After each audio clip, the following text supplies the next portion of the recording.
Hi guys, this is Crafty Carol 247. I am just here with a little update regarding the Shrink-a-Dink from Dollar Tree. A little pros and cons, I guess you can say. Okay, so just so you are aware, I was made aware that you can actually use colored pencils to color Shrink-a-Dinks. This is what a Shrink-a-Dink is. It's actually the paper, and you stamp any image. This is actually was stamped with Stays On in jet black, but I have used the oh my god, what's the other one? It's like a large palette like this. Sorry, my son just came here. So Ruth Nelson on Facebook was stamping. She has, I don't know if she's made the stamp or what, but it's a beautiful Russian doll. I'm obsessed with Russian dolls. If you guys are not aware, I'm obsessed with Russian dolls and strawberries. I love them. Or strawberry shortcake, anything strawberries. Strawberry shortcake, yes.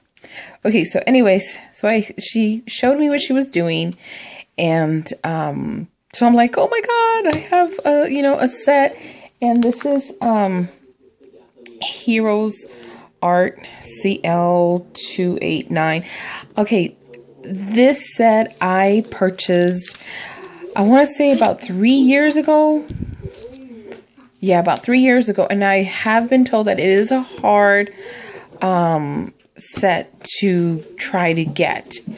I was lucky since I'm obsessed. I did pay a pretty penny for these, but as you can see, I use them, and they do stain. I do clean them with my homemade cleaner, but they're stained.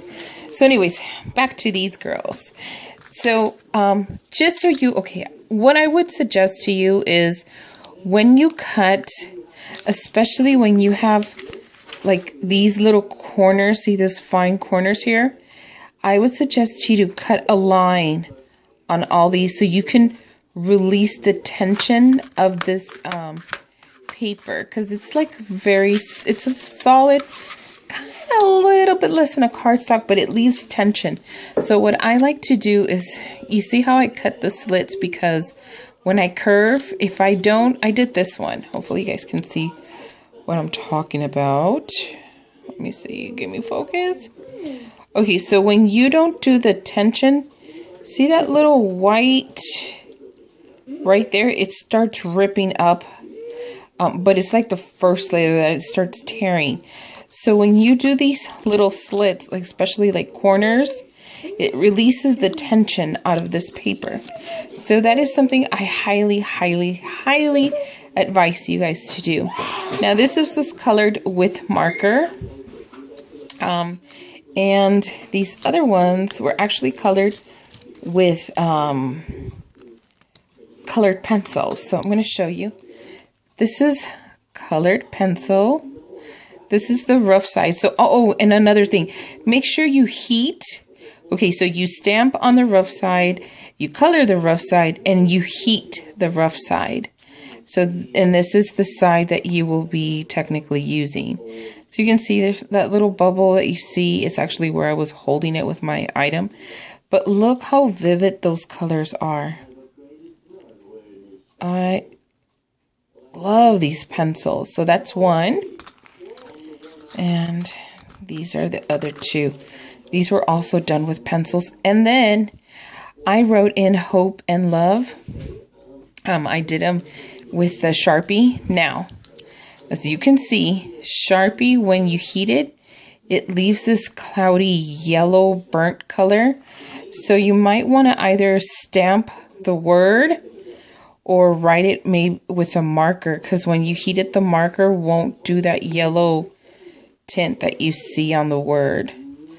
So unless you're okay with it, that I did it over here and you kind of can see it, but not really. But see how it leaves that, it's like a burnt look, and that is with the Sharpie. So, and then also, you can poke a hole before you heat it, of course. And then you can turn these into charms. I'm going to turn them into paper clips. But if you have, let's say you did it like this. What I can suggest to you is if you have a nail tool, like a little nail drill, tiny. If not, maybe a little thin Dremel. I have a very fine bit for the Dremel that I use. And I could do that too, to turn these into charms. So that's just a little advice. This is a silicone mat that I use when I heat up my pieces, and then I turn it over and hold it down just so it won't warp. Another thing, before I forget, one of my gorgeous girls, if you see the previous video, it had like she was standing on her one leg with the bookcase. Well, what happened is when I heated, that one leg started twisting. So then it broke off. So when you have small items, I would suggest you maybe do it in a circle and not do the silhouette cutting like you do, with these items. And then black, again, I don't know what it is with the dark black especially. Make sure you blot them with a napkin or a piece of white paper or something, because it leaves it really, I don't know, kind of funky. It's excessive, so I don't know what it is, but make sure you blot when you use dark inks. So that is all. If you have any questions, please leave them down below and I will gladly answer them, and good luck on hunting. I have noticed that some people have found the Dollar Tree Shrink-a-Dinks. So post me, tag me on Facebook or tag me on Instagram. So thank you for watching. Have a wonderful and blessed day. Bye. Happy Valentine.